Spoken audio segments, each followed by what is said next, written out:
In this video, I'm going to go over the 5 habits that I most attribute to helping me lose weight. So if you're someone who's struggling to lose weight or you're ready to tackle that endeavor once again, it's very likely that you'll come away from this video with something that you can implement today. So let's get into it. I'm sure we've all heard the saying, you can't outrun a bad diet. And it's true, you can't. But you can certainly implement exercise into your routine if your aim is to lose weight, and of course, also if your goal is to enjoy a much healthier lifestyle. You see, the mechanism for losing weight is not that complicated. You simply have to burn more calories in a day than you consume. And one way that you can impact that equation is by simply increasing your activity level. This is going to help you burn more calories along the way that can supplement, not eliminate, but supplement your dieting efforts. It doesn't have to be anything crazy either, any high amount of volume. 2 to say 4 days a week of added exercise, of anything from say 20 to 40 minutes each time, is going to go a long way in your weight loss journey. Another underrated aspect of incorporating exercise into your routine is that it's going to impact your food choices. Try waking up early in the morning, executing a workout that genuinely pushes you just past your current limit, and then running off to a fast food restaurant to indulge in some cheap, empty calories. Chances are you're less likely to have an appetite for it than you otherwise would ordinarily. You're more likely to crave something healthier that's going to better fuel your body, say oatmeal and strawberries, or something to that effect. And honestly, you don't have to take my word for it. Try it for yourself. I think you're going to be amazed at what kind of impact it's going to have in influencing the type of food you choose to eat. Nothing is more refreshing than a cup of ice cold water, or in my case, a Diet Pepsi. Outside of needing to drink it to stay hydrated, it serves as a great way to curb your appetite. The more carbonated and 0 calories it is, the better.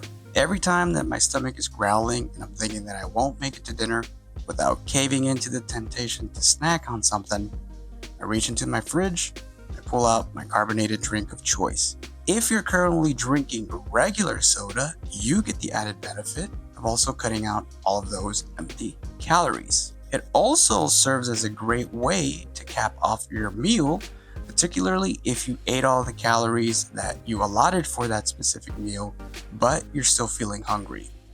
Drinking something carbonated can get you that last little bit of the way to feeling full. Habit number 3 is counting calories. I know, you're already tuning this part out, but don't, because quite frankly, this is one of the most overcomplicated principles in fitness, and you literally cannot succeed without it. So just indulge me in some very, very quick rationale here. Number 1, it's a lot simpler than it's made out to be. And number 2, without it, you will fail. Guaranteed. You add these 2 things up and it equals the epitome of a no-brainer. So here's how you do it. You first start off by just counting the calories. Don't worry about the macros. Don't worry if you're eating too much or too little. Just focus on the actual counting of the calories themselves. That's step 1. Okay, so what about the modality? How do you actually keep track of all of these calories that you're going to eat for the day? I personally use the MyFitnessPal app. I love the convenience, and to me, it is absolutely worth the price of the subscription.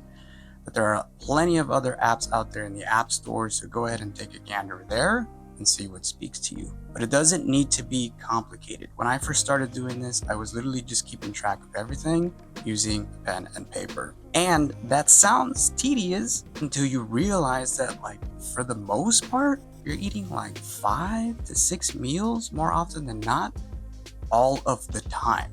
So once you've calculated them once, you don't need to calculate them again. Now, step 2 would be to actually take it a step further and actually have a daily calorie target in mind. If you're needing some guidance on that, I actually made a video where I overviewed 2 ways that you can use to calculate what your daily caloric target should be, and I outlined a way that you can prescribe what your calorie deficit should also be. If you're interested in that, I'm going to go ahead and link it down below as the pinned comment. With that, let's go on to the next one.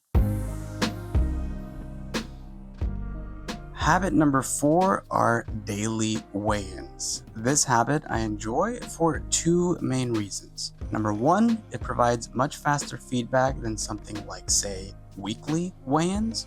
And number 2, provides some gratification to see the number on the scale steadily come down. Closing the feedback loop is much more valuable because it allows you to figure out what's going wrong much more quickly. If you see the number on the scale steadily come down, then you can look at your accounting of the calories and rest assured that things are going according to plan. If the number on the scale is going up, then that's an indicator that you might need to go back to the drawing board and recalculate your caloric intake. Now, any one day where the number went up or down can be an outlier, but 3 to 4 days in a row of the scale telling you the same thing is an indication of a pattern that is starting to emerge.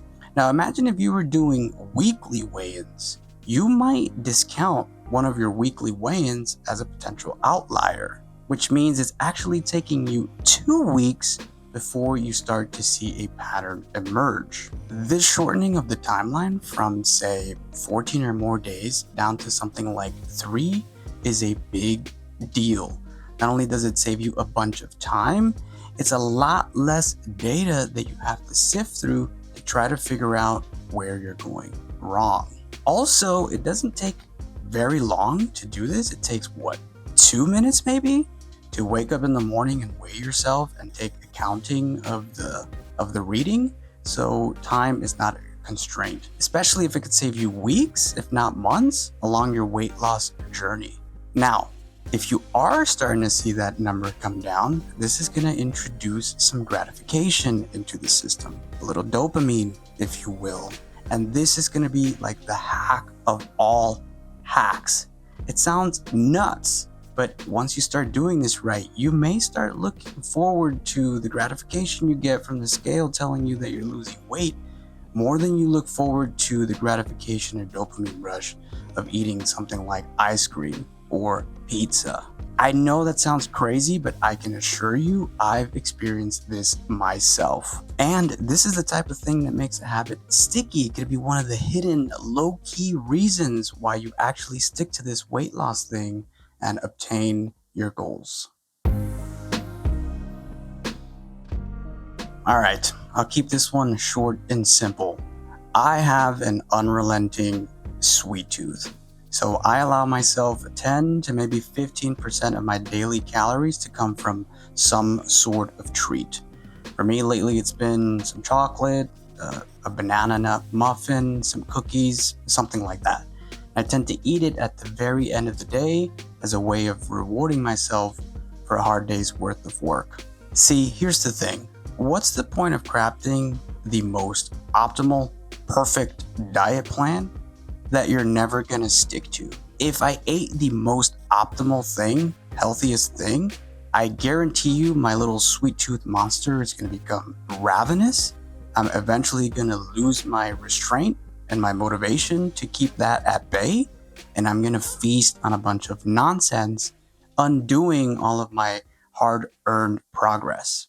I would much prefer being like 90% of the way there, sometimes 85% of the way there, every single day if it means that I can actually stick to the program. You see, in this sense, we're sacrificing some of the optimal part of the equation for an ability to increase the chances that you're actually gonna stick to it. Because again, if you don't stick to it, what's the point? So there you have it, 5 habits that I attribute as being the most useful in helping me in my weight loss journey.